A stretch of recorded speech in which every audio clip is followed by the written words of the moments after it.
तुम दोस्तों कैसे हैं आप सब। मैं ज़ुबीना फ़याज़ एक बार फिर आपके साथ तो मैं शुरू कर रही हूँ ला शरीक बाय मोहम्मद फ़याज़ माहिर साहब पार्ट 15।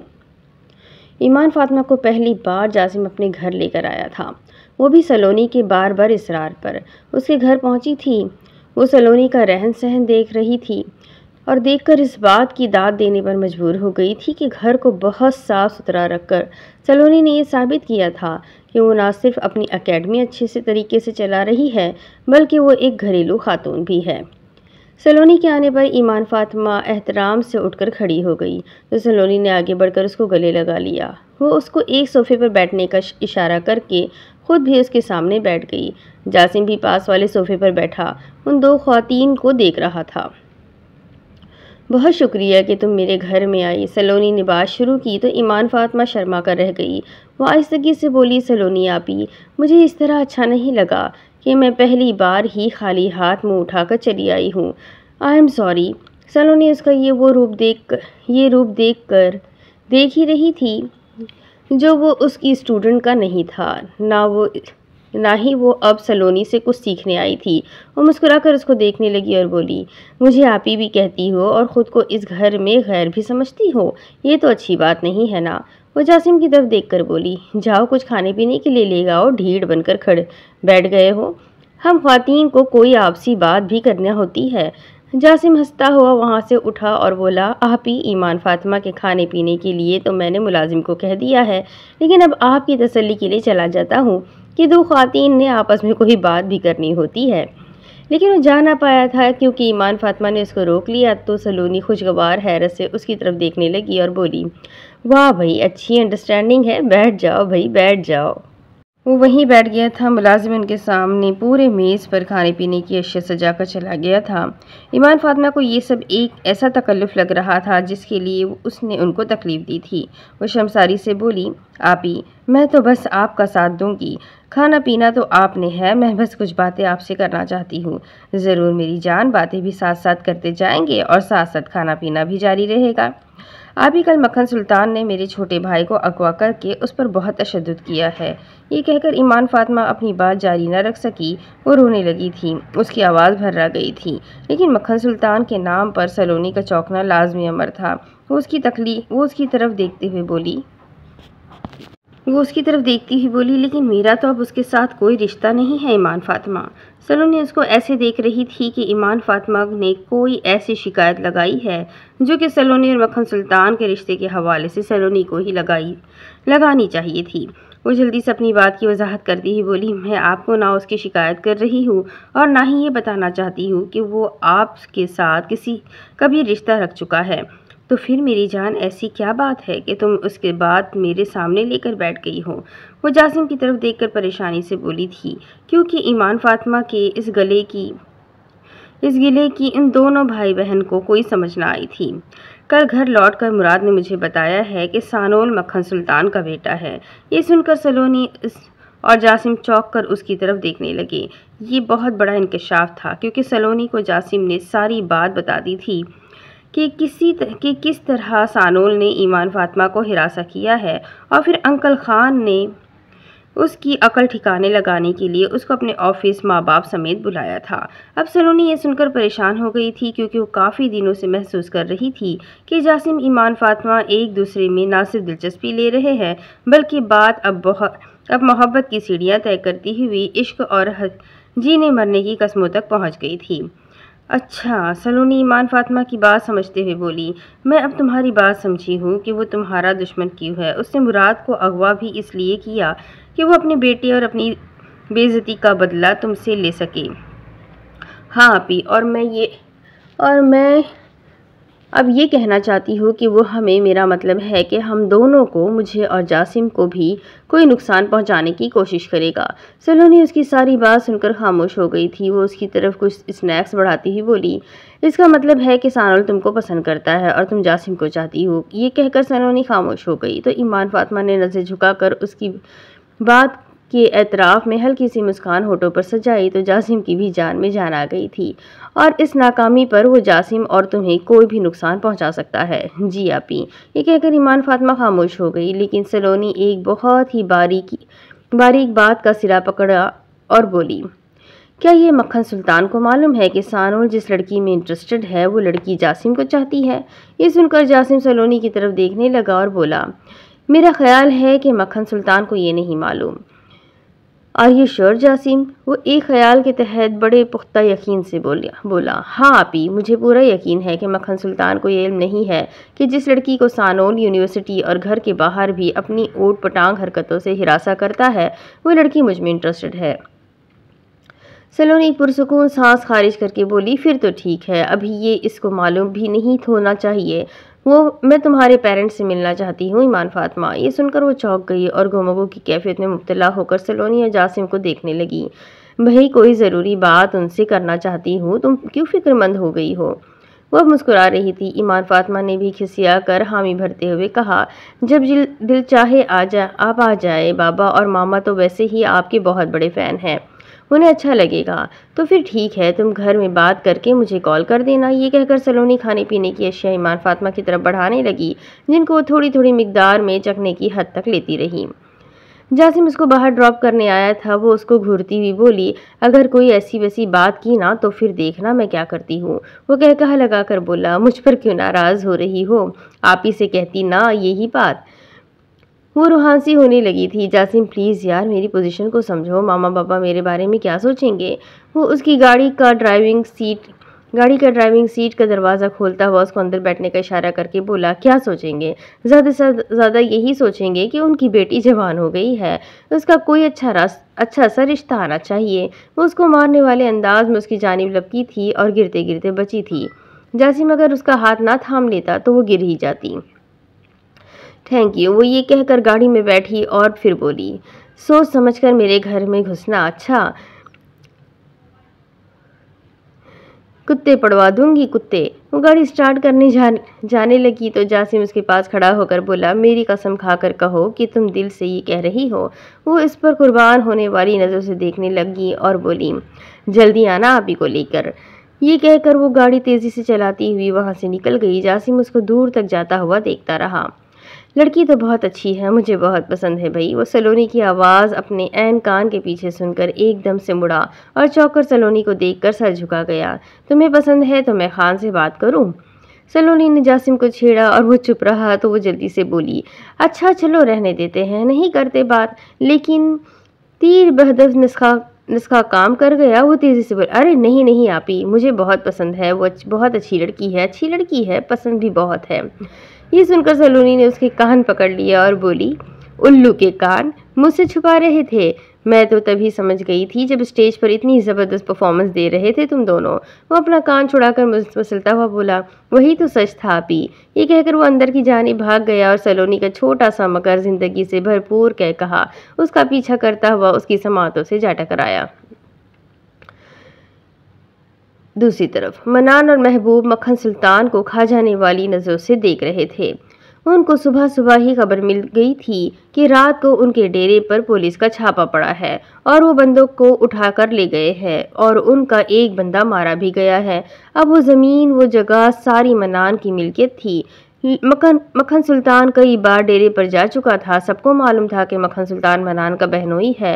वो सभी उसकी बहुत इज्जत भी करते थे, वो उसका हुक्म भी मानते थे। लेकिन मक्खन सुल्तान ने इस बात का नाजायज़ फ़ायदा उठाते हुए ऐसा काम कर दिया था जो महबूब और मनान की कई नस्लें भी मिलकर इस बिखेड़े से ना निकल सकती थी, क्योंकि इस सारे काम में खान बराह रास्त मलबूस था। सलोनी की बजाय तुम मेरी बेटी को तलाक दे देते तो ये तुम्हारा मुझ पर एहसान होता। महबूब गुस्से में था। उसने मक्खन को घूर कर कहा। उसका बस न चल रहा था कि वो उसको कच्चा ही चबा जाता, लेकिन मक्खन अपनी अकड़ में बैठा हुआ था। तुम्हें मालूम है तुमने खान को नहीं, उस शेर को जख्मी किया है जो अब और भी खूंखार होकर हम पर, तुम पर, सब पर हमलावर होगा। जाओ जाकर कहीं बिल में छुप जाओ। महबूब को इतना गुस्से में बात करते हुए अछू लग गया था। वो खांसते हुए भी मक्खन सुल्तान को घूरे जा रहा था। ये मत भूलिए महबूब अंकल कि मैं एक गांव का मालिक हूँ और ये किसी भी सूरत बर्दाश्त नहीं करूँगा कि आप या मनान मेरी तौहीन करे, जबकि मैं इस घर का दामाद भी हूँ। मनान हत्थे से उखड़ता हुआ उसके सामने जाकर खड़ा हो गया, लेकिन सामने से सौम्या को आता देखकर उसने अपनी तोपों का रुख सौम्या की तरफ मोड़ लिया और बोला, जितनी जल्दी हो सके इसको यहाँ से लेकर दफा हो जाओ। मेरे घर में दोबारा कदम मत रखना, वरना मैं तुम सबको शूट कर दूंगा। वो बहुत ऊंची आवाज़ में बोल रहा था और महबूब उसके गुस्से से भी वाकिफ था। वो अब चुप हो गया था क्योंकि उसकी बीमारी अब उस बात की इजाज़त ना देती थी कि वो ऊंची और गुस्सेली आवाज़ में बात करे। मनान भाई, हुआ क्या है आखिर? कुछ मुझे भी तो मालूम हो। सोम्या को बिल्कुल भी इल्म न था कि रात भर में क्या मामला हो गया है कि मनान और महबूब ने मक्खन और उसके अपने घर में बुलाया है। मक्खन को और उसको अपने घर में बुलाया है। वो तो समझती रही कि सानोल की फिर से कोई शिकायत है। पूछो इस बेवकूफ़ और जाहिल इंसान से कि इसने क्या किया है। उसको बदमाश बनने का शौक है तो वापस अपने गांव में चला जाए। ये शहर यहाँ ये शहर है। यहाँ पर बात बाद में और गोली पहले मारते हैं। मनान चीखने वाले अंदाज में बोला तो मक्खन भी अपनी जगह से उठकर खड़ा हो गया। अब मामला बिगड़ने लगा था। सोम्या उन दोनों के दरमियान खड़ी थी, लेकिन महबूब अपनी जगह से 1 इंच भी टस से मस ना हुआ था। मुलाजिम ने बाहर से भागते हुए आकर बताया कि बाहर पुलिस ने घर को बाहर चारों तरफ से घेर लिया है। मनान और महबूब के लिए ये बहुत ख़तरनाक सिचुएशन हो गई थी, क्योंकि पुलिस के साथ लाजमी मीडिया भी होगा। अगर नहीं होगा तो मोबाइल तो लाजमी होंगे, जो उसकी रही सही सियासी इज्जत का जनाजा निकालने के लिए काफ़ी है। जाओ, उसको लेकर पिछले कमरे के तहखाने में छुप जाओ। तब तक बाहर ना निकलना जब तक मैं आवाज़ न दूं। महबूब के कहने पर मक्खन चाहना सोम्या के हाथ पकड़कर खींचने की वजह से वहां से चला गया। पुलिस के एसपी ने मनान को सलाम करते हुए एक वारंट उसके हाथ में थमा दिया और बोला, माफ़ी चाहता हूँ मनान साहब, ये ऊपर से ऑर्डर है। मनान ने घर की तलाशी लेने का वारंट पढ़ा और एसपी से बोला, जाकर बता दो कि इस घर में सिर्फ घर के मकीन है, मक्खन नहीं है। एसपी हंसने लगा क्योंकि मक्खन सुल्तान की तलाश के लिए वारंट जारी हुआ था। वो सोम्या के घर भी गए थे, लेकिन वहां से एक मुलाजिम ने बताया कि मक्खन सुल्तान अपने ससुराल में है। 1 घंटे के अंदर अंदर दूसरा सर्च वारंट जारी होने का मतलब था कि खान अभी तो कानूनी जंग लड़ने के मूड में है, लेकिन बाद में क्या होगा वो इस बात से खौफजदा थे। ठीक है सर। एसपी ने घर में खड़े पुलिस वालों को देखा और उनको बाहर जाने का हुक्म दिया और खुद महबूब के कदमों को हाथ लगाता हुआ बोला, काफ़ी देर से तरक्की रुकी हुई है बाबा जी, अब तो हो जानी चाहिए ना। महबूब ने कहकहा लगाकर कहा, मनान ही तुम्हें यहाँ तक लाया है। पहले एक कांस्टेबल भर्ती हुए थे, अब भी मनान ही ये काम कर देगा। वो सलाम करता हुआ वहाँ से चला गया। मनान ने एक पुरसुकून सांस खारिज की और महबूब के सामने बैठ गया।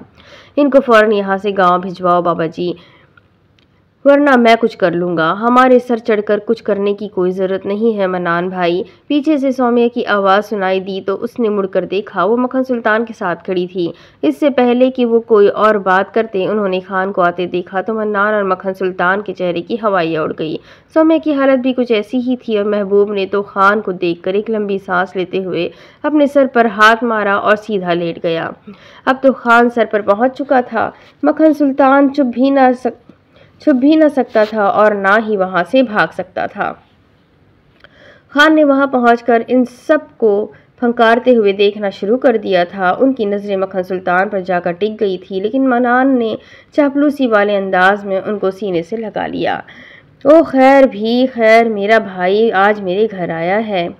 जहे नसीब। लेकिन खान ने उसके हाथों को झटक कर उसको परे हटाया और बोले, मैं सिर्फ एक बार ही समझाता हूँ, फिर कानूनी तौर पर और फिर अपने तौर पर। वो महबूब की तरफ देखकर बोले, बाबा जी अभी मरने की अदाकारी ना करे, अभी तो आपने जवान नवासे के जनाजे को कंधा देना है।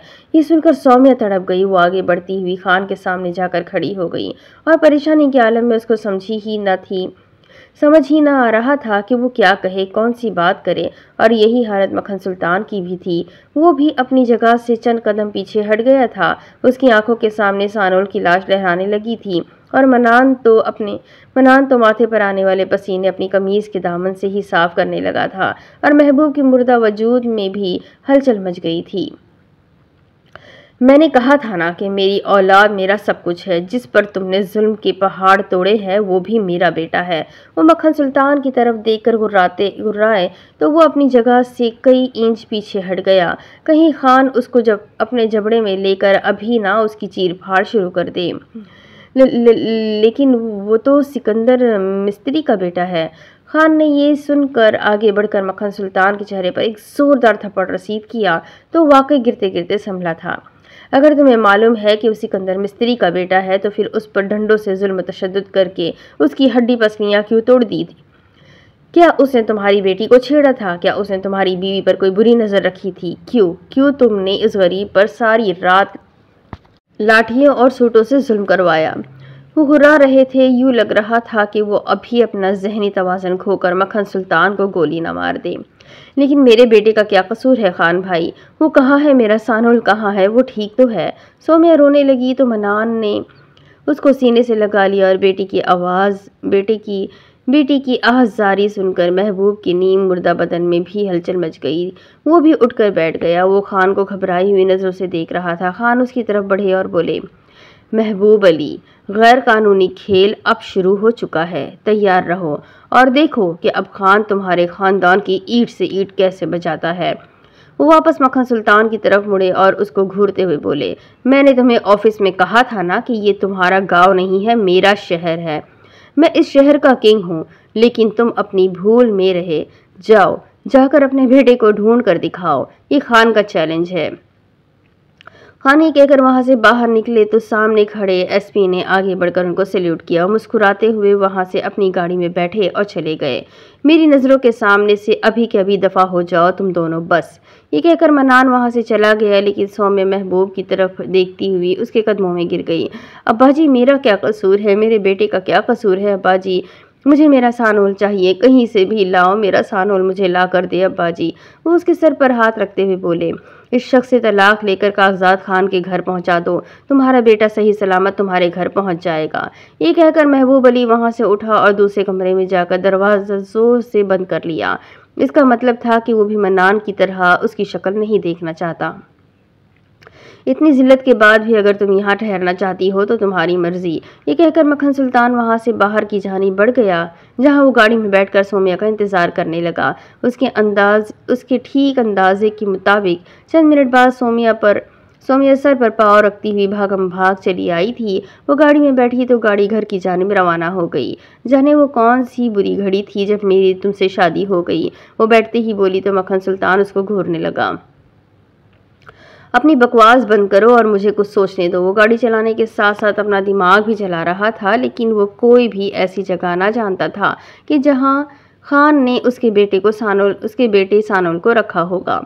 याद रखना मक्खन सुल्तान, अगर मेरे सानुल को कुछ हो गया तो मैं सारी जिंदगी तुम्हें माफ़ नहीं करूंगी, कभी भी। वो रोने लगी तो मक्खन और भी गुस्से में आने लगा था। उसको इस वक्त अपनी माँ पर गुस्सा आ रहा था, जिसके कहने पर वो मुराद को उसकी वर्कशॉप से अगवा करके ले गया। एक बार पहले भी उसकी माँ ने उसको वली मोहम्मद के घर में जलील करवाया था। वो कोई भी गोली ना चला सका था। अब भी उसने सिर्फ शक की बिना पर कि किसी ने दरूद अहमद को दरख्त से बातें करते सुना है कि वो नाचने वाला मुराद था, जो कि भागी शमरूज का बेटा है। लेकिन यहाँ तो सारा मामला ही उलट है। ना वो भागी का बेटा है, ना उसने अपनी पुरानी हवेली को आग लगाई है, ना ही वो कभी इस उर्स से पहले गांव गया है। फिर ये सारा खेल उसकी माँ ने क्यों चलाया है? कहीं ऐसा तो नहीं कि वो उसको खान के जरिए मरवाना चाहती है, या फिर वो सौम्या से अपने किसी पुराने बैर का बदला लेने के लिए उसको मक्खन सुल्तान से तलाक दिलवाना चाहती है। उसको फ़ौरन गाँव जाना चाहिए और तमाम बात का दुरुस्त जवाब मालूम करना चाहिए। लेकिन अभी तो मसला सानोल को ढूंढने का है। वो यहाँ आकर रुक गया। उसकी सोच ही खत्म हो गई थी, क्योंकि उसके बराबर में बैठी हुई सोम्या मुसलसल रोए जा रही थी। अब अगर तुमने कोई भी ऐसी बात मारवी के सामने की तो मुझसे बुरा कोई नहीं होगा। मक्खन सुल्तान ने सोम्या को घूरते हुए गाड़ी गेट से अंदर दाखिल कर दी तो सामने बैठे हुए सानोल को देखकर वो सोम्या की तरफ देखने लगा। लेकिन सोम्या इससे पहले ही गाड़ी से निकलकर बेटी की तरफ लपकी थी। वो सानोल को जाकर जैसे ही सीने से लगाने के लिए झुकी तो सानोल एक तरफ को लुढ़क गया। यूं लग रहा था कि उसकी रूह कब से अंसरी से परवास कर गई है। सोम्या की चीखों ने पूरे घर को हिलाकर रख दिया था। उसकी चीख सुनकर अंदर से मारवी और मुलाजिम भी भागे भागे लॉन में पहुंच गए। वो सभी भी सानोल को इस हालत में देखकर हैरान थे, लेकिन किसी को भी मालूम न था कि वो यहाँ तक कैसे पहुंचा और कब से इस हालत में है। मक्खन सुल्तान को फौरन गेट पर खड़े चौकीदार से बात करने का ख्याल आया, लेकिन वो गेट पर से गायब था। ये बात तो उसने तब भी महसूस न की थी कि गेट खुला हुआ है और वो आसानी से गाड़ी घर के अंदर ले गया है। गेट का चौकीदार कहाँ है? मक्खन सुल्तान ने ललकारते हुए कहा तो एक मुलाजिम चौकीदार के कैबिन की तरफ भागा तो वो अपने कैबिन में रस्सियों से बंधा हुआ मिल गया, लेकिन वो बेहोश था। जल्दी से एम्बुलेंस को कॉल की गई। मारवी भी सानोल की हालत से परेशान थी। वो सौम्या के पास बैठ गई। वो भाई के चेहरे पर पानी के छींटे मारकर उसको होश में लाने की कोशिश कर रही थी, लेकिन वो बेहोश था और अगर उसकी सांस न चल रही होती तो गुमान होता कि वो मर गया है।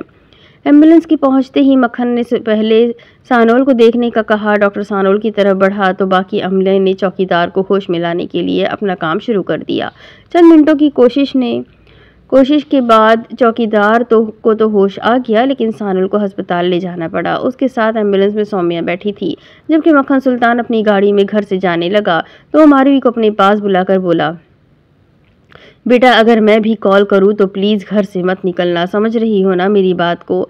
मारवी सारे हालात से बहुत परेशान थी। वो इस बात में सर हिलाकर रह गई तो मक्खन सुल्तान गाड़ी में बैठकर वहां से अस्पताल की जानिब गाड़ी को दौड़ाते हुए ले गया। वो सोच रहा था कि खान कोई बहुत बड़ी बला है जो उसके घर में घुसकर उसके बेटे को अगवा भी करके ले गया और फिर उसकी ये हालत कर दी कि वो ना जिंदा था और ना ही मुर्दा था, बस उसकी सांस चल रही थी। वो इस बात पर खान से बदला जरूर लेगा। वो उसकी बेटी को अगवा करके अपने गांव ले जाएगा, उसकी इज्जत को पामाल करके उसी कुएं में लटका देगा जिसमें आज तक बहुत सी इज्जतों को उल्टा लटकाया गया है। तैयार रहना खान, मैं आऊँगा और ऐसे आऊँगा कि तुम्हारी रूह भी मेरे नाम से काँपा करेगी और तुम अपनी बेटी की लटी पटी असमत पर गलियों में मातम करते दिखाई दोगे। मेरे गांव की गलियों में तुम अपने सर में खाक डालकर घूमोगे, लेकिन कोई भी तुम्हारा पुरसाने हाल ना होगा। वो खुद से ही हम कलाम होता हुआ अस्पताल में पहुंच गया था। इसके मालूम करने पर डॉक्टर ने बताया कि दिमाग में शदीद चोट आई है, शायद ऑपरेशन करना होगा। अगर ऑपरेशन करना पड़ा तो हमें खतरा है कि मरीज कोमा में ना चला जाए। बस आप दुआ कीजिए। वो अपने आप को एक कुर्सी पर गिराकर नींदराज सा हो गया था। उसको समझ ना आ रहा था कि एक मामूली मैकेनिक से खान जैसे बड़े ब्यूरोक्रेट का क्या रिश्ता हो सकता है, और फिर इतना सख्त रिएक्ट खान की तरफ से आने का मतलब था कि बात कुछ और है, लेकिन समझ में नहीं आ रहा था कि डोर का दूसरा सिरा किन गंजलों को सुलझाने से मिलेगा। दूसरी तरफ मारवी ने अपने नंबर पर इमरजेंसी नंबर से कॉल देखकर नज़रअंदाज कर दिया। उसको मक्खन सुल्तान की हिदायत याद थी। तीसरी बार कॉल आने पर भी उसने कॉल रिसीव न की तो उसी नंबर से एक मैसेज आया, मारवी कॉल अटेंड करो, मैं मुराद की बाजी ईमान फातिमा हूँ। ये सुनकर उसने खुद कॉल कर दी तो दूसरी तरफ से फौरन ही कॉल रिसीव कर ली गई। वो भी मुराद की तरफ से कोई भी खैर खबर ना आने पर परेशान थी, इसलिए जैसे ही उसको मैसेज मिला उसने खुद ही राब्ता करने में देर न लगाई। मावी, मैं ईमान फातिमा बात कर रही हूँ, दूसरी तरफ से कहा गया तो उसने सलाम किया और बोली, अस्सलाम वालेकुम ईमान फातिमा आपी, ईमान आपी, मैं मुराद की तरफ से परेशान हो रही थी। वो क्यों भई? दूसरी तरफ से ईमान फातिमा की आवाज़ उभरी तो वो घूम में फ़ोन को देखने लगी कि अब क्या जवाब दे। वो क्या है कि मेरी गाड़ी ख़राब हो गई थी तो हम मुराद से ही काम करवाते हैं, इसलिए मुझे परेशानी हो रही थी। मारवी ने जल्दी से बात बनाई, लेकिन दूसरी तरफ भी ईमान फातिमा थी जो अब लहजे और रवैयों के साथ साथ लफ्ज़ों के मानी भी अच्छी तरह समझने लगी थी। अच्छा, दिल पर हाथ रखकर कहो कि यही बात थी और कोई बात नहीं है। लेकिन अब मारवी के पास कोई जवाब न था। वो सवाल को नज़रअंदाज करती हुई बोली, ईमान आपी, मुराद कहाँ है? मेरी उससे बात करवा दे। दूसरी तरफ से ईमान फातिमा की हंसी की आवाज़ उसकी समातों से टकराई। वो हैरान हो रही थी कि कभी भी मुराद ने अपनी बहन का जिक्र नहीं किया, लेकिन फिर वो अपनी बात को खुद ही जवाब देती हुई हंस पड़ी कि मैंने कौन सा कभी उसकी फैमिली के बारे में पूछा है। अभी तो सिर्फ चंद एक ही मुलाकातें हुई हैं, लेकिन वो खुद को बहुत ज़्यादा मुराद के करीब महसूस करने लगी थी। मुराद तो नई ज़िंदगी जीने के लिए बिस्तर पर है। मारवी दूसरी तरफ से ये सुनकर वो परेशान हो गई। उसके मुंह से कोई बात ना निकल रही थी। वो कुछ न बोली तो फिर ईमान फातिमा की आवाज़ सुनाई दी, उसको तुम्हारे बाप ने मार मार कर अदमुआ कर दिया है मारवी। उसके हाथ और बाजुओं की हड्डियां तक तोड़ती है। अब ईमान फातिमा भी रूहान सी होने लगी थी, लेकिन इस तरफ मारवी ये सुनकर रो पड़ी थी। मेरी बात करवा दे प्लीज़ आपी, आपको अल्लाह का वास्ता प्लीज़। लेकिन तुमसे बात क्यों करवाऊँ? तुम्हारे ही बाप ने तो उसका ये हाल किया है और तुम उसके लिए परेशान हो रही हो, क्यों? अब उसको इस बात का एतराफ़ कर लेना चाहिए था जो वो दिल में छुपाकर बैठी हुई थी। क्योंकि मैं मुराद को तकलीफ में नहीं देख सकती ईमान आपी, मैं उससे मोहब्बत करने लगी हूँ प्लीज़। ये सुनकर दूसरी तरफ से कुछ देर के लिए खामोशी रही, लेकिन फिर दूसरी आवाज़ मुराद की उभरी तो मोबाइल को चूमने लगी थी। हेलो मारवी। मुराद मुराद तुम कैसे हो मुराद? तुम्हें मेरी भी जिंदगी लग जाए मुराद, मुझसे प्लीज़ बात करो प्लीज़। वो रवानी में बोले जा रही थी। दूसरी तरफ से मुराद की हल्की सी हंसी की आवाज़ आई। बच गया हूँ, लेकिन तुम्हारे बाप ने तो कोई कसर नहीं छोड़ी है मुझे ख़त्म करने में। लेकिन क्यों मुराद, क्यों? बाबा ने तुम पर इतना जुल्म क्यों किया है? क्या उनको हमारी मोहब्बत का इल्म हो गया है? दूसरी तरफ से मुराद की खुशगवार हैरत में डूबी हुई आवाज़ उभरी। हमारी मोहब्बत? हाँ मुराद, मैं तुमसे बेपनाह मोहब्बत करने लगी हूँ, खुदा की कसम बहुत ज़्यादा मोहब्बत। न जाने मुझे क्यों लगता है कि मैं तुम्हें बचपन से जानती हूँ। तुम और मैं उसी मिट्टी से खेले हैं जिस मिट्टी से हमारा खमीर उठा है। वो सुनकर कुछ देर के लिए खामोश रहा, लेकिन फिर एक आह भरकर बोला, नहीं ये मामला नहीं है। उनका कहना है कि उनकी पुरानी हवेली को मैंने आग लगाई है। वो मुझे तुम्हारे गांव में मौजूद किसी भागी और शमरूज का बेटा जानकर मुझ पर जुल्म करते रहे हैं। मुराद की जानिब से ये सुनकर उसको एक सुकून सा महसूस हुआ कि मुराद ने उसकी मोहब्बत को ठुकराने की बजाय अपनाते हुए पूरी बात बताई है जो उनकी मोहब्बत की राह में अभी तक रुकावट बनती नजर नहीं आ रही है। अब तुम कैसे हो मुराद? मुझे कुछ बेहतरी महसूस हो रही है। तुम नहीं आओगी मेरी खैरगिरी के लिए? मुराद की शिकवे से भरी आवाज़ सुनकर वो तड़प कर बोली, मैं तो उड़कर आने को तैयार हूँ, लेकिन सानोल भाई को अस्पताल लेकर गए हैं। कुछ लोग उसको मार कर घर के अंदर फेंक कर चले गए हैं, वो कह रही थी और दूसरी तरफ से मुराद की आवाज़ ना आ रही थी। मारवी, मैं ईमान फातिमा हूँ। मुराद को हम लेकर डॉक्टर के पास जा रहे हैं। तुम फिक्रमंद मत होना, बस उसकी जल्द सेहतयाबी के लिए दुआ करो। जी आपी, अब तो दुआओं में सिर्फ मुराद को ही मांगना रह गया है, वो मैं करती रहूंगी। राब्ता मुनक़ता हो गया था। वो परेशान हो गई थी कि मक्खन सुल्तान को मुराद पर क्यों ये शक हुआ कि वो भागी और शमरूज का बेटा है। वो तो एक मोटर मैकेनिक है, उसका इसके गांव और भागी से क्या ताल्लुक हो सकता है? बाबा को कोई बहुत ही संगीन गलतफहमी हुई है। दूसरी तरफ मुराद के पास ईमान फातिमा बैठी हुई थी। वो उसकी तरफ देखे जा रही थी और वो आंखें बंद किए तकिए से टेक लगाए करा रहा था। उसको दवाई पिलाई और खिलाई गई थी। चाचा और चाची उसकी बलाएं ले रहे थे। चाची ने तो 10-10 के 100 नोट उसके सर से वार कर अपने पर्स में रख लिए थे। वो उन पैसों को अपने मोहल्ले के बच्चों में जाकर बांटना चाहती थी। खान ने अंदर झांक कर देखा और बोले, बेटे जरा मेरी बात तो सुनो। ईमान फातिमा ने चाची को मुराद का ख्याल रखने को कहा और खुद बाहर निकल गई। उसने मारवी और मुराद की सारी बात सुनी थी।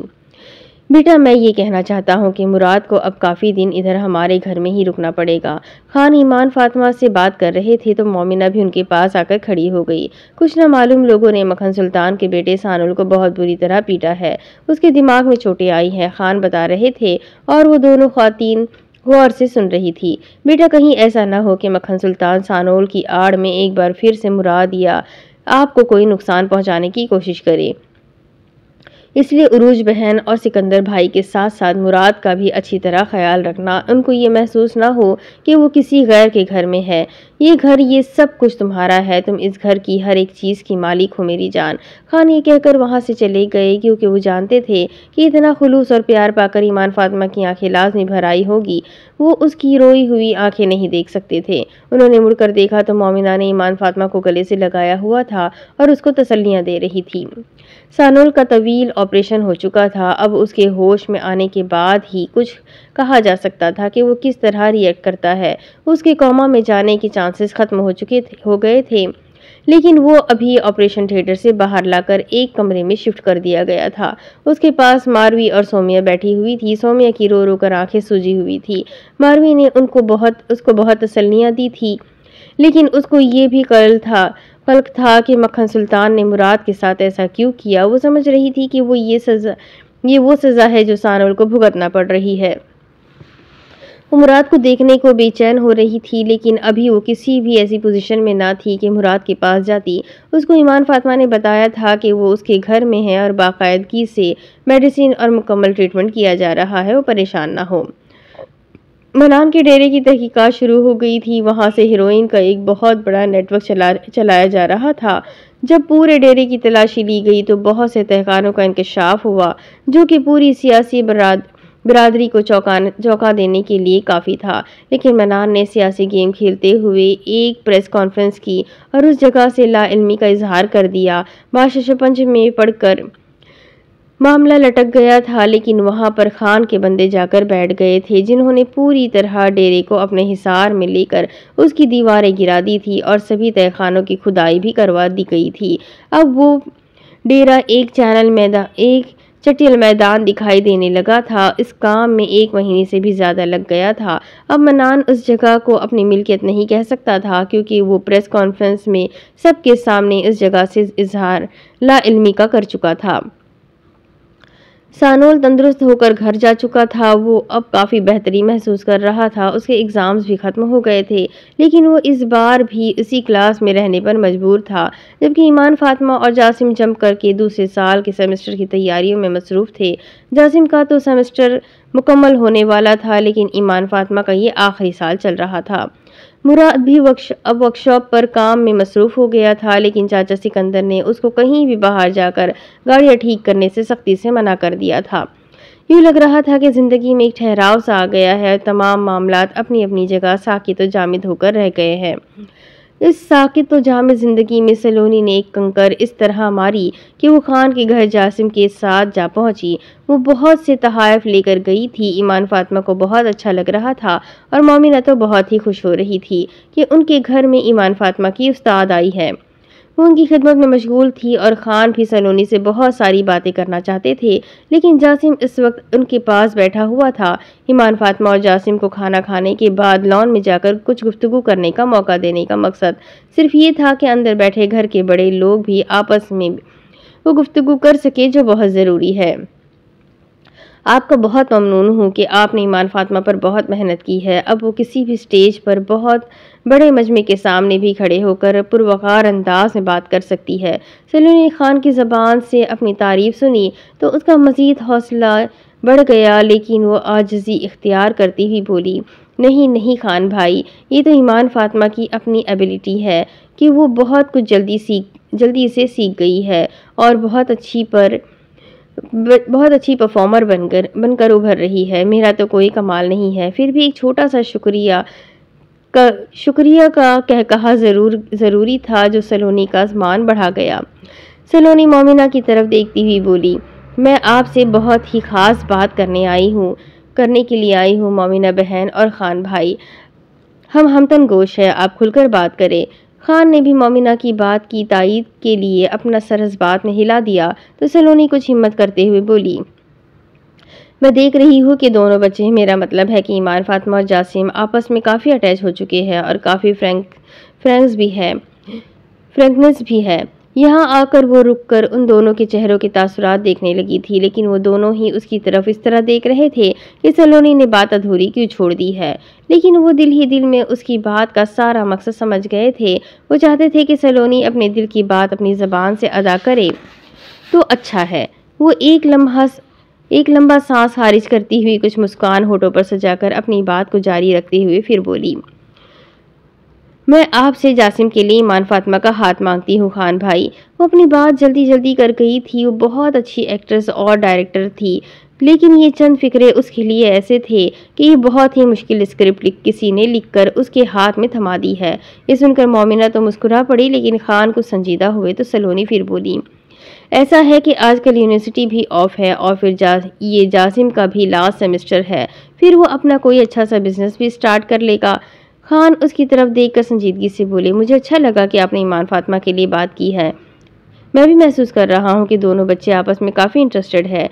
लेकिन सलोनी, बहुत से इंकशाफात ऐसे हैं जो कि तल्ख हकीकतें हैं। ये कहकर वो खामोश होकर इस्तफहामी अंदाज इख्तियार करती हुई मोमिना की तरफ देखने लगी तो उन्होंने भी खान की बात में तायदी अल्फाज का इजाफा करना ज़रूरी समझा।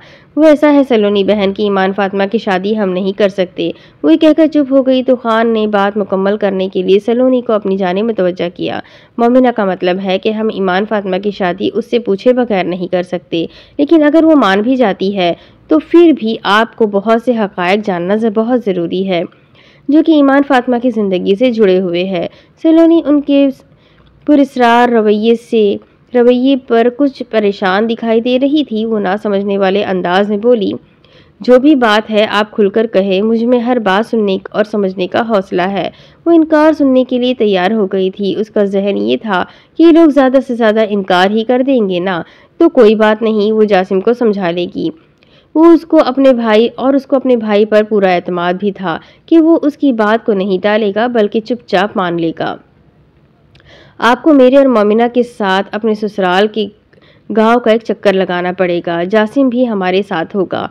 खान ने ये कहा तो वो हैरत से बोली, मेरे ससुराल का गांव? आपका मतलब है कि मेरे साबिका ससुराल यानी मक्खन सुल्तान के गांव जाना पड़ेगा? खान ये सुनकर हैरत से बोले, साबिक मतलब?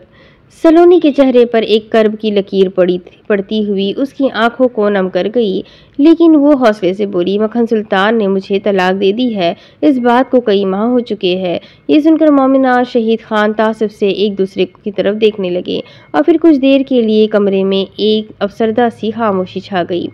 वो गांव मेरा ससुराल नहीं है, और अगर होता भी तो ईमान फातिमा और जासिम के रिश्ते का उस गांव से क्या ताल्लुक है भाई? सलोनी की हैरत दो चंद हो गई थी।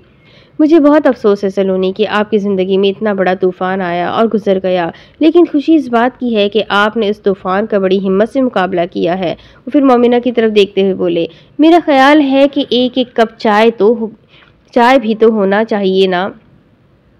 मोमिना मुस्कुरा दी और मुलाजमा को चाय लाने का कह दिया। जासिम और ईमान फातिमा की शादी उसी गांव में जाकर ही होगी, क्योंकि ईमान फातिमा उसी गांव में पैदा हुई है और उसका बचपन भी उसी गांव की गलियों में खेलते हुए गुजरा है। ये सुनकर सलोनी ने एक तवील सांस लेकर मुस्कुराकर बोली, ये तो और भी अच्छी बात है, लेकिन आपके पुरस्रार रवैये ने तो मुझे डरा ही दिया था। इसका मतलब है कि आपको ये रिश्ता मंजूर है?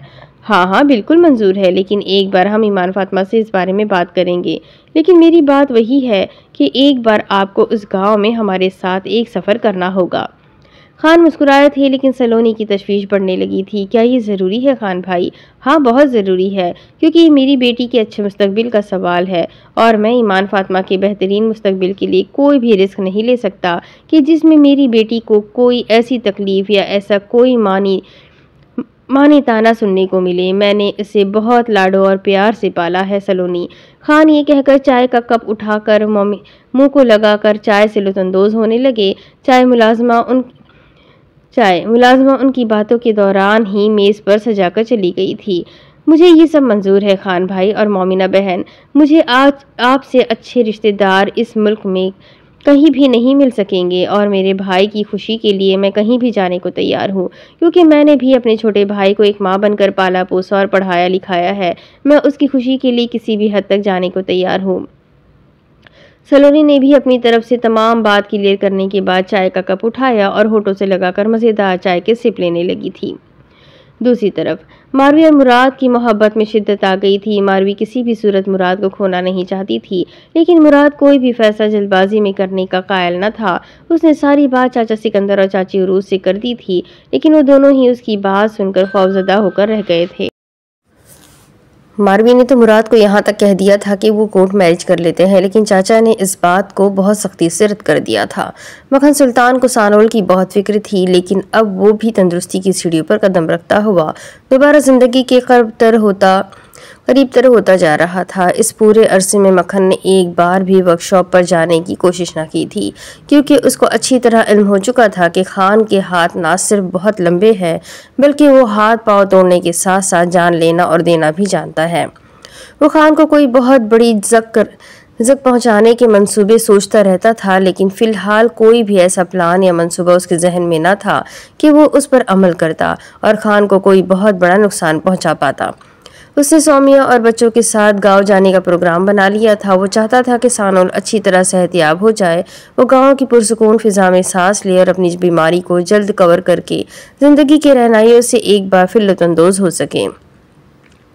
लेकिन मारवी ने उसके गांव जाने की मुखालिफत करते हुए सिरे से ही इनकार कर दिया था कि वो गांव जाकर अपना वक्त बर्बाद नहीं करना चाहती, और फिर सौमिया ने भी नूरुल ऐन के सामने जाने से इनकार करते हुए इस बात की मुखालिफत की थी कि वो नहीं जाएगी, ख्वामखा कोई बदमज़गी पैदा होगी और फिर से नफरतें बढ़ जाएगी। मक्खन सुल्तान अपनी गाड़ी में गांव की पुरसुकून हवा में पहुंचा तो सामने ही वली मोहम्मद से टकरा गया। वो मज़ार शरीफ के बाहर खड़े थे। वो मक्खन सुल्तान की गाड़ी देखकर रुक गए, लेकिन मक्खन सुल्तान ने तकब्बुर ज़दा अंदाज में गर्दन अकड़ाते हुए वहाँ गाड़ी रोकना तो दूर दरकिनार वली मोहम्मद को सलाम करना भी गवारा ना किया और गाड़ी वहां से तेज रफ्तारी से भगाता हुआ हवेली की जानिब चला गया। वली मोहम्मद मुस्कुराकर घर की जानिब चल पड़े। आजकल दरूद अहमद गोशा नशीनी की ज़िंदगी गुजार रहा था। वो कई दिन एतकाफ़ बैठता था, फिर कभी मज़ार शरीफ जाकर घुटनों बैठ जाता था। वो अल्लाह से बातें करता रहता। वो तख़य्युल में अल्लाह के सामने ख़ुद को पेश करता और बहुत सी बातें करता रहता था। उसका मानना था कि अल्लाह उसकी बातें सुनकर जवाब भी देता है और उसकी रहनुमाई भी फरमाता है। वो सजदे में जाता तो काफ़ी देर एक ही सजदे में झुका रहता था, फिर जब उठता तो उसकी आंखें रो रो कर सूजी होती थी। वली मोहम्मद से आंख ना मिलाता था। अब भी वो धूप में बैठा हुआ था। वली मोहम्मद ने उसको छाँव में जाकर बैठने का इशारा किया तो वो खामोशी से उठा और मज़ार शरीफ की दीवार के साथ जाकर बैठ गया। वली मोहम्मद भी उसके पास जाकर बैठ गए। वो उसके लिए चाय बनाकर घर से लाए थे। चाय कप में डालकर उसके सामने रखे और बोले, आजकल किधर गुम हो? कभी नजर आते हो, कभी नहीं। वो खामोशी से बाबा की बात सुनकर चाय का कप उठाकर होठों को लगाकर आसमान की तरफ देखने लगा। मैंने कुछ पूछा है तुमसे? वली मोहम्मद दोबारा गोया हुए तो वो उनके सवाल पर गौर करता हुआ आहिस्तगी से बोला, राजदास से दिल की बात कहने के लिए उसकी बारगाह में झुकना और जाना पड़ता है। बस कुछ मसरूफियत है आजकल। वली मोहम्मद भी वली थे और अल्लाह का ख़ास करम था उन पर। वो उसकी बात समझते हुए बोले, लेकिन वो तो शहरक से भी ज़्यादा करीब है। बहुत सी बातें ऐसी होती है जो शहरक को भी सुनाने से मना फरमाता है। बहुत ही गहरी बात थी। वो ये कहकर खामोशी से चाय पीने लगा तो वली मोहम्मद भी अपनी चाय पीते हुए बोले, दिल में की गई बातें दिल में ही रह जाती है दरूद अहमद। शहरक से भी करीब उस मालिक को सुना दी जाए तो दिल का बोझ हल्का हो जाता है। वो ये सुनकर एक सर्द सांस भरकर बोला, बाबा जी, ड्यूटियाँ देने वाले इतनी मजाल कहाँ रखते हैं कि मालिक से कुछ बात कर सके। वो भर्राई हुई आवाज़ थी, लेकिन वली मोहम्मद उसकी हौसला अफजाई करते हुए बोले, जब ड्यूटी की मजदूरी मिलने लगे तो मालिक से कह देना चाहिए कि मेरा इस कम मजदूरी में गुजारा नहीं होता। ये एक ऐसा सवाल था जो दरूद अहमद की तरबियत के लिए बहुत ज़रूरी था। तो अगर आगे से मालिक ये कह दे कि जाओ फिर कोई और काम ढूंढ लो, कोई और मालिक ढूंढ लो, तो मजदूर तो मर गया ना बाबा जी। आंखों में आंसू छलकने के लिए बेताब व बेकरार थे, लेकिन वो चाय के घूंट के साथ ही उनको पी गया था। लेकिन अपने जवाब से वली मोहम्मद को भी ये बता गया था कि वो अब क़र्ब इलाही पाने के लिए बहुत बड़ी बड़ी बातें सीख गया है। अगर वो कुछ न मिले जिसके लिए इबादतें रियाजतें की गई हो तो फिर वली मोहम्मद ने एक सवाल और कर दिया था। वो उनकी तरफ देखता हुआ बड़े कर्ब से बोला था, आपका इशारा जिस तरफ है मेरे दिल में अब वो कोई ख्वाहिश नहीं है, लेकिन हाँ, इस बार उसके काम आना चाहता हूँ। जो ख्वाहिश कभी की थी, इस दुनियावी ख्वाहिश का तावान देना चाहता हूँ। अपनी आखिरत के लिए, अपने इस खानवादे के लिए कुछ करना चाहता हूँ। वली मोहम्मद जवाब की गहराई समझकर कुछ देर के लिए खामोश हो गए थे। तावान के मानी मतलब जानते हो? उसने मुस्कुराकर बाबा की तरफ देखा और बोला, मैं ऐसे सवालों से अब डरने के बजाय खेलता हूँ। ये अल्फाज का गोरख धंधा है कि हर इंसान इस तकब्बुर में है कि सारी दुनिया उसी के लिए है, लेकिन ये नहीं जान पाया कि ये कायनात तो इश्क के एक छोटे से नुक्ते की बदौलत मारज वजूद में आई है। जिंदगी का हर एक सांस तावान ही तो है बाबा जी। वो उसकी बात सुनकर उसकी तरफ देख कर रह गए थे। वो अपनी जगह से उठा और बोला, मेहमानों के लिए चाय पानी का बंदोबस्त कर लिया है या फिर मुझे ही कुछ भाग दौड़ करना पड़ेगी बाबा जी? ये बात उसने वो वाला दरूद अहमद बनकर कही थी जो अटखेलिया किया करता था। वली मोहम्मद उसकी तरफ देखकर बोले, सरकार आपको ही कुछ करना पड़ेगा। ज़रा सदीक की हटी तक जाकर ये सौदा सल्फ ला दे तो मेरे लिए आसानी हो जाएगी। वली मोहम्मद ने कुछ पैसे और एक कागज पर कुछ सौदा सल्फ लिखा हुआ था उसकी तरफ बढ़ाया तो वो उनके हाथ से लेता हुआ बोला, वो बब्बर शेर कहाँ से आया था हवेली में? वली मोहम्मद उसको देखकर हंसने लगे और बोले, आज कैसे याद आ गया वो बब्बर शेर? वो अंदर की तरफ देखते हुए बोला, मैंने दादाजी से पूछा है तो वो कहते हैं कि अपने बाप से पूछो। तो बताओ ना बाबा, वो बब्बर शेर कहाँ से आया था? वो जिद करने लगा था, वही जिद जो वो अब तक करता आया था, लेकिन अब वो काफ़ी बदल गया था। वली मोहम्मद मुस्कुराकर बोले, वो तो उस वडेरी के अंदर का खौफ था और कुछ नहीं बस। वली मोहम्मद उससे जान छुड़ाने के लिए अपना रुख मोड़कर आगे बढ़ने लगे तो वो उनके सामने जाकर खड़ा हो गया, लेकिन वो मुझे नजर आया था। वो तुम्हारी नज़रों का एक धोखा था, ये कहकर वो मज़ार शरीफ के अंदर चले गए। वो वहीं खड़ा उनको जाता देखता रहा और फिर कंधे उचकाता हुआ वहां से बाहर निकल गया। वो सीधा करियाने की छोटी सी दुकान पर पहुंचा था। उसने पर्ची और पैसे दुकान वाले को दिए। वो सौदा सल्फ तोलने और लिफाफों में डालने लगा तो मखसूस सिगरेट के धुएं की बू महसूस करके चौंक कर अपने पीछे देखने लगा तो मक्खन सुल्तान वहां खड़ा कुछ लोगों से बातचीत कर रहा था। वो गांव के मुतालिक पूछ रहा था, लेकिन उसने भी दरूद अहमद को देख लिया था। वो सीधा उसकी तरफ आया तो दरूद अहमद के दिल की धड़कनें तेज हो गई। वो दरूद अहमद को सरतपा घूर कर देख रहा था। फिर उसने उसके बाजू को पकड़कर हल्का सा अपनी तरफ खींचा और हंसने लगा, मेरे जैसे ही गोश्त पोश्त के इंसान हो, फिर गोली तुम पर क्यों नहीं चली? मक्खन सुल्तान का तंज बहुत वाज़ह था। वो एक वली की करामत और विलायत को चैलेंज करने वाले तकब्बुराना लहजे में बात कर रहा था। दरूद अहमद खामोश रहा तो उसने एक हल्की सी चपत उसके सर पर रसीद की और फिर बोला, सरकार कोई करामत हमें भी दे दो, हम भी अपने दुश्मनों को निस्त नाबूद कर सके। उसके साथ खड़े उसके हवारी भी कहा लगाने लगे थे, लेकिन दरूद अहमद ने दुकानदार से सौदा सल्फ लिया और वहां से वापस चल पड़ा। लेकिन मक्खन सुल्तान ने आगे बढ़कर उसका रास्ता रोक लिया और उसको घूरते हुए फिर बोला, बहुत देर हो गई है, इस गांव में कोई रौनक नहीं लगी सरकार। ना कोई दरख्त से लटकी हुई जवान बरहना लाश, ना कोई कुएं में छलांग लगाने की आवाज, ना कोई सिसकती बिलखती मिन्नतें समाजते करती हल्की सी मगर दर्दनाक चीख। लगता ही नहीं कि सुल्तानपुर है। अब की बार दरूद अहमद ने उसको घूर कर देखने के लिए अपनी नजरें उठाई और गुस्से में बोला, मक्खन साई, अल्लाह के कहर से डरो। वो जब्बार और कहार है। उसका कहर जब बेआवाज लाठी बनकर बरसता है तो इंसान को कुछ समझ नहीं आता। वो अपने होश हवास खोकर गलियों की खाक छानने पर मजबूर हो जाता है। ये कहकर वो हैरान परेशान मक्खन को वहीं खड़ा छोड़कर घर की जानिब चल पड़ा। मक्खन एक बार फिर उस पर गोलियां चलाकर देख चुका था। अब भी उसका दिल चाहता था कि वो उसको कच्चा चबा जाए, लेकिन वो कुछ सोचकर अपने गुस्से को काबू पाने के लिए उस जगह पर थूक कर रह गया जहां चंद सेकंड पहले दरूद अहमद खड़ा था। वो हवेली की जानिब चल पड़ा। वो बहुत कोशिश कर रहा था कि उसका सामना अपनी माँ से ना हो, लेकिन होने को कौन टाल सकता था। वो जैसे ही अंदर दाखिल हुआ, सामने ही नूरलैन खड़ी उसको नजर आई। वो दरवाजे की तरफ ही देख रही थी, जैसे कि उसको मक्खन सुल्तान का इंतजार हो। वो उसको देखकर आगे बढ़ी तो मक्खन ने जल्दी से अपने कमरे की जानिब जाने के लिए अपने कदम बढ़ा दिए, लेकिन इसको नूरलैन की आवाज़ पर रुक जाना पड़ा। ज़मीन अगर गर्म हो तो बंदे के तेज तेज दौड़ने या चलने की समझ तो आती है। वो रुक गया तो नूरलैन उसके पास जाकर खड़ी होती हुई बोली, लेकिन अगर सामने माँ जैसी हस्ती खड़ी हो तो बंदा कैसे नजरें चुरा सकता है? वो नूरलैन के चेहरे की तरफ देख कर नजर झुका कर रह गया तो फिर बोली, मैं तुम्हारी माँ हूँ मक्खन सुल्तान। तुम शहर से काफ़ी महीनों बाद आए और मुझसे कोई भी बात तक नहीं की। वो नजर झुकाए ही बोला, साई सुल्तान मर गया, लेकिन आज मुझे ये लग रहा है कि इस हवेली की नूरलैन भी मर गई है। हालांकि उसका साई सुल्तान से कोई ताल्लुक ही नहीं था। मैं सिर्फ इस हवेली में नूरलैन का बेटा था, लेकिन ऐसा क्यों है कि मुझे लगता है मेरा बाप भी मेरा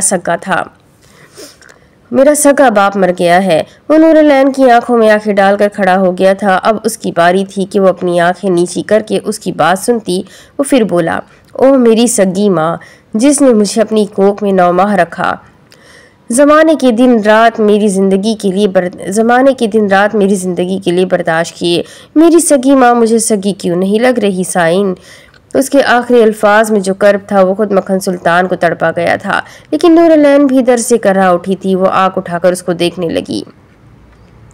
वो उसको एकदम से पराया लगने लगा था। यूं लग रहा था कि वो नहीं उसके अंदर से शहपर बोल रहा है। बिल्कुल ऐसे ही बेदीद होकर उसने भी नूरलैन से नजरें फेर ली थी। उसने कभी पलटकर उसकी खबर भी ना ली थी, ना कभी फोन, कोई मैसेज, ना कोई राब्ता किया था। इतना बेवफा है तो फिर सामने खड़ा मक्खन सुल्तान भी उसी का खून है। उससे वफा की उम्मीद कैसे की जा सकती है? लेकिन मैं तुम्हारी माँ हूँ मक्खन, इस बात से तो तुम इनकारी नहीं कर सकते। मेरे खून की एक एक बूंद तुम्हारे लिए ही है। वो उसको अपनी ममता का यकीन दिलाने के लिए उसका हाथ पकड़ते हुए बोली तो वो उस हाथ को देखने लगा। उसने वो हाथ चूमते हुए उसकी तरफ देखा और बोला, मैं भी आपका बेटा हूँ अम्मा जी, बस ये रिश्ता है हमारे दरमियान। वो हाथ छुड़ाकर अपने कमरे की जानिब चला गया। मैं मर जाऊंगी मक्खन, मुझे इस अजियत में मुब्तला ना करो मक्खन, मेरे बेटे। वो पुकार रही थी, लेकिन मक्खन की बेइतनाई की हद थी कि उसने पलटकर माँ की तरफ भी न देखा था। वो जाकर साई सुल्तान की बड़ी सी तस्वीर के सामने खड़ी हो गई। वो उसकी तरफ देखने लगी। उस तस्वीर में भी साई सुल्तान की दहशत और तकब्बुर वाज़ेह नजर आ रहा था। उसके सामने खड़ी थी, यूँ लगा कि साई सुल्तान उसकी बेबसी और अजियत पर एकदम से मुस्कुराया हो। वो खौफजदा होकर उस तस्वीर पर हाथ फेरने लगी, लेकिन अब तो कुछ भी न था। सर के साई को पाँव की जूती बनाकर जिंदगी गुजारने वाली औरतें मेरी तरह की ही होती है। ना औलाद उनकी बात सुनती है, ना मुलाजिम, ना हालात, और ना ही घरों की बड़ी बड़ी दीवारें। साई सुल्तान, मैंने जिंदगी भर तुम्हें सिर्फ इतनी अहमियत दी थी कि तुम मेरे शौहर हो, बस। लेकिन मैंने तुम्हें कभी भी बीवी बनकर ना दिखाया। मेरा हार सिंगार गैर मर्दों के लिए था। मेरा रंग रूप, मेरा सजना संवरना और मेरी चाल ढाल सब कुछ गैरों के लिए था। मैं ये भी भूल गई थी कि औरत का असली सिंगार उसका शौहर होता है, उसके सर का ताज। वो हंसने लगी, फिर एक कहकहा लगाकर बोली, लेकिन मैंने तुम्हारे साथ क्या किया? तुम्हें सर से उतार कर पाँव की ठोकर में रखा और मैं समझती रही कि यही मेरी जीत है। लेकिन देखो साई सुल्तान, आज आकर देखो, तुम जीत गए हो, मैं हार गई हूँ। मेरी हार पर जश्न मनाने के लिए तो आओ, एक बार तो आओ साई सुल्तान, एक बार तो आकर देखो। वो मेरा बेटा मेरी बात नहीं सुनता, मुझे अपनी माँ नहीं कहता, मुझे माँ नहीं कहता। वो कहकहा लगाने लगी, लेकिन फिर एकदम से लहरा कर जमीन पर गिरी और बेहोश हो गई। मुलाजिम उसकी चीखों पुकार सुनकर उसके आसपास जमा हो चुके थे, लेकिन किसी को भी इतनी हिम्मत और जुर्रत ना थी कि उसको रोकता, उसको पकड़ कर पानी पिलाता। वो जब तेवरा कर गिरी तो एक मुलाजमा की चीख ने मक्खन सुल्तान को भी हिला दिया। वो जल्दी से भागता हुआ नीचे पहुंचा तो नूरलैन उसको उस हालत में देखकर उसने मुलाजिम को जल्दी से गाड़ी निकालने का कहा। वो उसको अपने बाजुओं में उठाकर गाड़ी में डालकर थोड़ी ही देर में करीबी अस्पताल की जानिब गाड़ी को दौड़ाता हुआ चला गया। दूसरी तरफ सलोनी बहुत हैरानगी से इस गांव को देख रही थी। वो जासिम के साथ इस गांव में पहली बार आई थी। हालांकि वो इस गांव के मालिक की बीवी रह चुकी थी, वो इस गांव की मालकिन भी थी, लेकिन वो कभी भी इधर ना आ सकी थी क्योंकि मक्खन सुल्तान ने उसको मना कर रखा था। लेकिन अब तो वो शहीद खान, मोमिना, ईमान, फातिमा और अली हसन के साथ पहली बार सब कुछ देख रही थी। लेकिन खान का क्या मकसद था, ये बात उसकी समझ में ना आ सकी थी। जासिम के चेहरे पर भी हैरत नुमाया थी, लेकिन वो ईमान फातिमा की तरफ देखता तो वो उदासी और सौगवारी की तस्वीर बनी बैठी विंडो से बाहर देख रही थी। खान ने देखा कि सामने से आने वाली गाड़ी बहुत तेजी से उसी तरफ आ रही है, तो खान ने गाड़ी एक तरफ करके रोक ली और सामने से आने वाली गाड़ी को रास्ता दिया। वो तेजी से उनके पास से गुजर गई, लेकिन खान की तेज नजरों ने ड्राइविंग सीट पर बैठे हुए मक्खन सुल्तान को देख लिया था। वो कुछ हैरान भी हुए और परेशान भी हुए थे, क्योंकि उनका ख्याल था कि मक्खन सुल्तान को शहर में होना चाहिए था ताकि वो पूरा गाँव सुकून से देख लेते और सलोनी को भी ईमान फातिमा के मुतालिक सब कुछ बता देते। खैर, अब तो जो होगा वो देखा जाएगा। उन्होंने रास्ते में सलोनी को बाबा जी के बारे में बता दिया था। ये भी बता दिया था कि अली हसन उनकी दुआओं की बदौलत ही अल्लाह की नेमत बनकर उनके घर में आया है। फिर कुछ बातें वो ईमान फातिमा से सुनना चाहते थे, लेकिन वो खामोश थी कि सभी बातें वो गाँव जाकर ही करेगी। वली मोहम्मद को मोबाइल पर इतला दे दी गई थी कि वो लोग आ रहे हैं। वो तैयार थे, बल्कि घर के बाहर ही खड़े थे। खान ने गाड़ी मज़ार शरीफ के दरवाजे के बाहर रोककर वहीं से सलाम किया तो उनकी नज़र अंदर बैठे दरूद अहमद पर पड़ गई। वो मुस्कुराकर गाड़ी को बढ़ाकर आगे ले गए जहां वली मोहम्मद उनके मुंतजिर थे। सलोनी ने पहली बार ऐसे किसी बुजुर्ग को देखा था जो बिल्कुल सादा से लिबास में मलबूस थे और उनके इस्तकबाल के लिए अपने घर के दरवाजे के बाहर खड़े थे। उन्होंने खान से हाथ मिलाया, फिर मोमिना और ईमान फातिमा के सर पर प्यार से हाथ फेरा तो वो सलोनी की तरफ देखकर उसकी पेशानी पर मौजूद लकीरों को देखने लगे और उसके सर पर प्यार से हाथ फेरते हुए बोले, सारा उरूज तो गुजर गया बेटी, लेकिन अपनी पहचान ना पा सकी तुम। ये कहकर वो जासिम से भी गले मिले। वो भी हैरान होकर उस बुजुर्ग को देख रहा था जिन्होंने ना तो उनसे कोई बू महसूस करते हुए अपने हाथ पीछे किए और ना ही कोई तकब्बुर दिखाते हुए उनको अपने रौब और दबदबे से मरूब करने की कोशिश की थी। लेकिन सलोनी उनकी बात सुनकर उनकी दरवेशी की गर्विदा हो गई थी। घर के अंदर एक सहन से गुजरकर वो लोग एक कमरे में पहुंचे तो अली हसन बोल पड़ा, नाना जी मामू तिदल है, मामू दरूद तिदल है। नाना जी मामू दरूद अहमद किधर है? वली मोहम्मद ने मुस्कुराकर उसको अपनी गोद में उठाया और उसके गाल पर प्यार से बोसा देते हुए बोले, वो अभी आ जाता है, दादाजी को सलाम करने के लिए गया है। वो ना समझते हुए फिर बोला, अच्छा फिर ठीक है। सभी हंसने लगे थे। वली मोहम्मद ने मोमिन और ईमान फातिमा से कहा, बेटी तुम तो घर वालियाँ हो, लेकिन वो देखो सलोनी बेटी पहली बार आई है, वो क्या सोचेगी कि उनको बैठने का भी नहीं कहा गया। सलोनी ये सुनकर भी चौंक गई थी, लेकिन उसकी हैरत दो चंद होने से पहले ही ईमान फातिमा ने सलोनी और जासिम को एक एक कुर्सी पर बैठने का कहा और वो सभी खुद वहां बिछी हुई चारपाइयों पर बैठ गए थे। बाबा जी के इशारा करने पर ईमान फातिमा उनका हाथ बटाने लगी। उन्होंने चाय वगैरह के लिए दूध मंगवाया हुआ था और साथ में जो बिस्किट्स वगैरह थे वो गांव में मिलने वाले बिस्किट ना थे, क्योंकि अब तो कंपनियां घर घर बल्कि हर घर हर दुकान पर अपनी प्रोडक्ट को पहुंचा चुकी थी। खान ने चाय का घूंट भरकर एक लंबा सांस लिया। उनको महसूस हुआ कि सारे सफ़र की थकन उतर गई हो। जासिम तो शहर में पला बड़ा था, वो हैरत से ये सब कुछ देख रहा था। एक तो उसने गांव ही पहली बार देखा था, दूसरे वली मोहम्मद उसके लिए एक दिलचस्प और पुरस्कार शख्सियत थे। सबने चाय पीकर यूं महसूस किया कि वो एक लंबी थकान से आए थे, लेकिन अब वो सभी पुरसुकून हो रहे थे। बाबा, मैंने आते हुए देखा कि तेज़ रफ्तार गाड़ी में मक्खन था, वो कहाँ गया है? ये सुनकर सलोनी के चेहरे पर घबराहट के आसार वाज़ेह हो गए थे कि मक्खन भी यहाँ है तो कोई बखेड़ा ना खड़ा हो जाए। लेकिन दूसरे ही लम्हे उसके कानों में वली मोहम्मद की पुरसुकून आवाज़ उभरी। उसको कोई चेला बता रहा था कि वह डेरी को चक्कर आया है, वो गिरकर बेहोश हो गई है, वो उसको लेकर शहर के किसी अस्पताल में गया होगा, 2-3 दिन से पहले नहीं लौटेगा। तुम बेफिक्र होकर इस गांव में घूमो फिरो, क्योंकि अब ना तो वह डेरी है और ना ही मक्खन सुल्तान है। ईमान फातिमा और मोमिना ने एक तवील सांस खारिज की, जिसको बाबा जी ने वाज़े तौर पर महसूस किया कि वो एक पुरसुकून सांस थी। सलोनी बेटी, वो सलोनी से मुखातिब हुए तो वो हमतन गोश होकर उनको देखने लगी। बेटा, ये दरवेश का डेरा है, यहाँ शहर वाली सहूलतें तो नहीं है, लेकिन मैं कोशिश करूँगा बेटा कि आप दोनों भाई बहन को कोई तकलीफ ना हो। सलोनी समझदार पढ़ी लिखी थी, वो बात को समझती ही फौरन बोली, आप कैसी बातें कर रहे हैं बाबा जी? मुझे तो ये सब एक किताबी कहानी की तरह लग रहा है कि हम इस कहानी के किरदार हैं। आपकी सादगी ने तो मेरा दिल जीत लिया है बाबा जी।